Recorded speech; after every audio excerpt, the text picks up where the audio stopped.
नमस्कार, निर्मल शिवभक्ति YouTube channel में आप सभी का स्वागत है। मित्रों, आज हम लोग देश आज़ाद होने से पूर्व एक अंग्रेज अधिकारी के जीवन से जुड़ी एक घटना पर चर्चा करने वाले हैं, जिसके कारण वह अधिकारी एक सच्चा कृष्ण भक्त बन गया। तो क्या थी वो घटना, ये जानने के लिए वीडियो में अंत तक बने रहें। बड़ा ही आश्चर्यजनक घटना है और ये भगवान के प्रति आपकी श्रद्धा को भी बढ़ाएगी।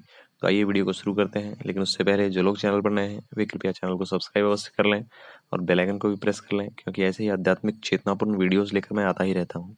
धन्यवाद। आइए वीडियो को शुरू करते हैं। यह घटना उस समय की है जब भारत में अंग्रेजों का शासन था। एक बार एक महान संत स्वामी रमेश चंद्र जी बिहार की यात्रा पर थे। मार्ग में उन्होंने एक अंग्रेज को सन्यासियों के वस्त्र में देखा। यह देख संत जी को बड़ा आश्चर्य हुआ। उन्होंने उस अंग्रेज से पूछा, श्रीमान, आपने सन्यासियों का वेश क्यों धारण किया है? यह सुनकर उस अंग्रेज की आंखों में आंसू आ गए। उसने कहा, मेरा जन्म भारत में नहीं हुआ, इसका मुझे बड़ा अफसोस है। आगे उस अंग्रेज ने अपने जीवन से जुड़ी वह घटना बताई जिसके कारण उसने सन्यासी का वेश धारण किया था। उसने कहा, मैं एक इंजीनियर था। मुझे इंग्लैंड से बिहार में एक बांध बनाने के लिए भेजा गया था। उस बांध को बनाने की पूरी जिम्मेदारी मेरे ऊपर थी। मैंने यहाँ आकर बांध बनाने का काम शुरू कर दिया। बांध अभी अधूरा और कमजोर था कि एक दिन बहुत मूसलाधार बारिश होने लगी, जिसे देख मैं डर गया। मुझे लगने लगा कि बांध पानी के वेग से टूट जाएगा। अगर यह बांध टूट गया तो मेरे साथ साथ इंग्लैंड सरकार का भी नाम खराब हो जाएगा। उसी भीषण बारिश में मैं बांध का निरीक्षण करने निकल पड़ा। बांध में कहीं कहीं दरारें भी दिखाई देने लगी थीं। मेरा मन बहुत व्याकुल हो गया। मैंने सोचा, बांध के साथ साथ मैं भी बह जाऊंगा, मैं अपने प्राण दे दूंगा। यह सोचकर मैं बांध की तरफ बढ़ा। मार्ग में एक झोपड़ी में कुछ मजदूरों को भजन करते देखा। वे एक मूर्ति को पास में रखकर मस्ती से भजन गा रहे थे। मैंने उनसे पूछा, ये आप लोग क्या कर रहे हैं? उन मजदूरों ने मूर्ति की ओर इशारा किया और कहा, ये हमारे कृष्ण भगवान हैं। ये हमारी भजन प्रार्थना सुनकर हमारे सभी दुख दूर कर देते हैं। मैंने कहा, क्या ये हमारी मुश्किल भी दूर कर सकते हैं? मजदूर बोले, बिल्कुल कर सकते हैं।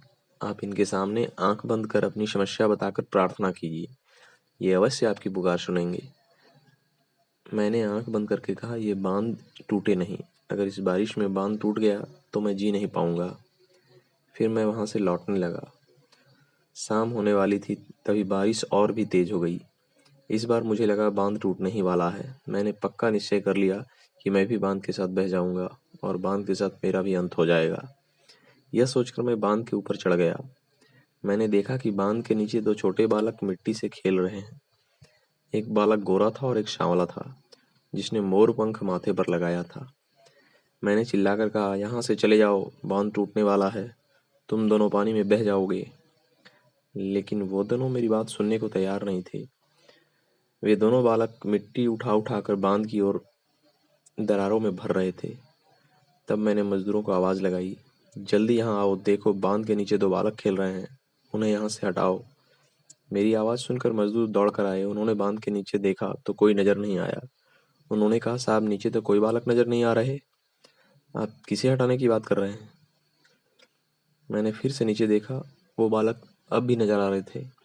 मजदूर समझ चुके थे। वे बोले, साहब, भगवान ने आपकी प्रार्थना सुन ली है। वे दोनों बालक भगवान श्री कृष्ण और उनके भाई बलराम ही हैं जो आपको नजर आ रहे हैं, पर हमें नहीं।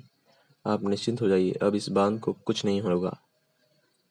तभी मैंने देखा, उन दोनों बालकों के स्थान पर तेज प्रकाश हुआ और दोनों बालक गायब हो गए। यह देख मैं बेहोश हो गया।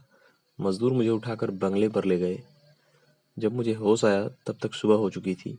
मुझे मालूम हुआ कि सारी रात मूसलाधार बारिश होती रही, फिर भी अधपका बांध जस का तस खड़ा था, उसे कुछ नहीं हुआ था। इस घटना के बाद मैं विचार करने लगा कि स्वयं भगवान कृष्ण ने मेरी प्रार्थना सुनी और मेरे बांध की रक्षा करने आए। इसके बाद मेरा सांसारिक जीवन से मोह भंग हो गया और मैंने सब कुछ छोड़कर भगवान श्री कृष्ण की भक्ति करने का निश्चय कर लिया। ओम।